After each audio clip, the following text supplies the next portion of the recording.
आज माझं बबडं खूप शांत शांत आणि नाराज होतं. नमस्कार, माझं नाव श्वेता. तर आज दिवस जो होता तो आज आमचा निघण्याचा होता आणि सगळ्यात जास्त जो कोण नाराज झाला असेल तर तो आमचा युगा असेल. जेव्हा त्याला कळलं की दीदी आणि माऊ चालली आहे त्यावेळेस त्याचा खूप चेहरा पडला होता आणि म्हणजे त्याला कॅडबरी दिली, काही दिलं तरी त्याला काहीच घेणं देणं नव्हतं, कारण तो खूप म्हणजे खूप त्या चेहऱ्यावरून पण असं वाटत होतं की तो नाराज होता. नंतर मी घरी पोहोचल्यानंतर दीदीला फोन पण केला होता, तर दीदी म्हटली की नाही, युगा खूप शांत झाला आहे, तो फक्त म्हणतोय दीदी भूर गेली, येणार आहे परत.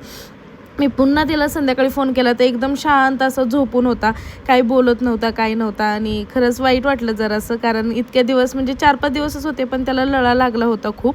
त्यानंतर मग घरी पोचल्या गरमागरम आयतं जेवण भेटलं, कारण माझ्या नंदा घरी आहेत, सो आयतं जेवण तर मला भेटणारच. आणि म्हणजे ज्याला काही स्कूलचं सामान घ्यायचं होतं त्यासाठी आम्ही बाहेर गेलो होतो. मग म्हटलं बाहेर गेलो होतो ज्यूस प्यावा. आणि हे बघा मॅडमचे नखरे कसे असतात, ज्यूस तर पिते खरी पण पिल्यानंतर नो नो नो नो चालू असतं. तर चलो आजच्यासाठी इतकेच. बाय. आता आपण भेटूया डिरेक्टली उद्या.